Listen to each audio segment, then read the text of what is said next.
Bago natin pag-usapan yung dasal, bago natin pag-usapan yung anong makakapagpabalik sa'yo sa showbiz, will Luis get into politics? I cannot answer yet. Ako talaga, I cannot sana. answer that yet. Hindi pa, no? Kasi ang dami rin nagtatanong sa akin. Recently kasi si Luis, he has been doing events in Lipa kasi si Tito Ralph is very busy. So si Luis yung Tama. pumupunta for him. Oo. And marami nagtatanong sa akin kung tatakbo ba siya, is he gonna get into politics? And as of now, I cannot answer yet. But you know, before, siguro kung before to, nung mag-girlfriend-boyfriend pa lang kami, I would say na actually, sinabi ko talaga to, Tito Boy. Sabi ko sa kanya, pag ikaw tumakbo, hihiwalayan talaga kita. Hiwalayan to. Sabi mo. No, kasi I know naman it's for you know, our country. Okay. Diba? It's for the Filipinos. But for me kasi, I kind of grew up in showbiz. And you know, showbiz is a different world. And politics also is, you know, another different world. So parang for me, hindi ko alam kung kaya kong i-handle yun.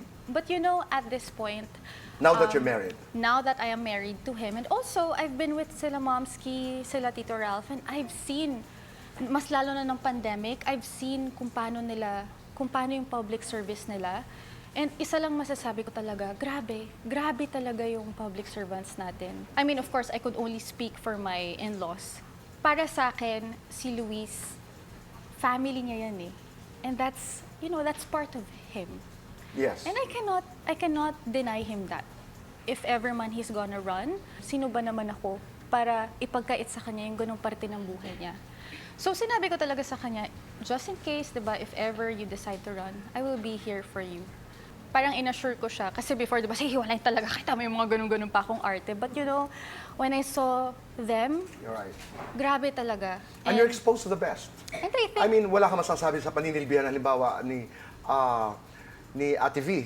Their heart talaga, diba? Tito Boy. Nasa tamang lugar. yung puso nila, yung kung paano sila magtrato ng mga tao, kung paano nila alagaan yung mga tao. Hindi ako masusurpresa kung sususuga ni Luis yung direksyon na yun.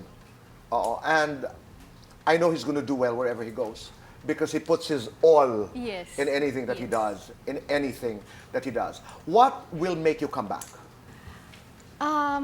The right opportunity. Papel? Serye? Pelikula? Tamang role? Any, actually, Tito Boy. It would be exciting to do a movie with Ate V. Yun nga eh. Di ba? Talagang dream ko yun. Sabi ko nga kay Momski, kahit dadaan lang po ako sa likod ninyo, gagawin ko po talaga. Kahit pabalik-balik lang po ako, gagawin ko talaga. Kasi dream ko rin talaga siyang makatrabaho kahit noon pa. Kahit nung hindi pa kami ni Luis actually. So sabi ko, sana may tamang opportunity din na mangyari yun. Say it and it happens. Sana. Di ba? Sana. Say it and it happens. Paano mo pinangangalagaan ang sarili mo? Alam mo, Tito Boy, isa lang yung masasagot ko talaga dyan. It's more of yung estado mo sa buhay mo pagka masaya ka. Dito sa loob, no? Lumalabas talaga siya. Yung pag masaya ka, doon ka lang talaga nagiging maganda. Jessie, Lumalabas siya. kahit wala kang make-up, ang ganda-ganda Ayaw mo. tanggapin. Thank you. I mean, thank every time we meet, wala ka namang makeup. Pero, you know, it's really a blessing also, di ba? Na napakaganda mo at napakabuti ng kalooban mo. Yung Thank you, sinasabi mo, Tito it's Boy. that Thank combination, I think, defines beauty. Ano yung dasal mo ngayon? Ngayon na meron na akong anak, palagi ko pinagdadasal lang na sana masaya lang siya lagi. Si Luis, sana masaya lang siya lagi. Sana yung pamilya ko palaging safe, palaging healthy lang kami. And talagang nagpapasalamat lang ako palagi kasi hindi kami pinapabayaan ng Diyos. Kahit anong man ang mangyari sa buhay namin, nandyan pa rin talaga. So, parang feeling ko sobrang blessed namin na wala na lang din talaga ako magagawa kundi magpasalamat. Kasi masaya talaga kami. At saka ngayon ang naririnig ko, parang sa lahat ng pinagdaanan mo, dahil I saw you in pain, parang talagang some of the best things happen to people who go through pain and don't quit. Halimbawa, yung next baby, boy, girl, anong pangalan? Meron na? Wala pa? Meron na kaming name, actually, kahit pa girl or boy, Ocean. Yeah. Wow! Because, Mahilig talaga kami sa, Pareho. yun, Tito Oo. Boy, sa dagat, sa tubig, and we are beach lovers. So talagang sabi ko, pwede no, sa girl or sa boy, Ocean. Oo, pwede sa pareho eh. Ocean Tawile Manzano.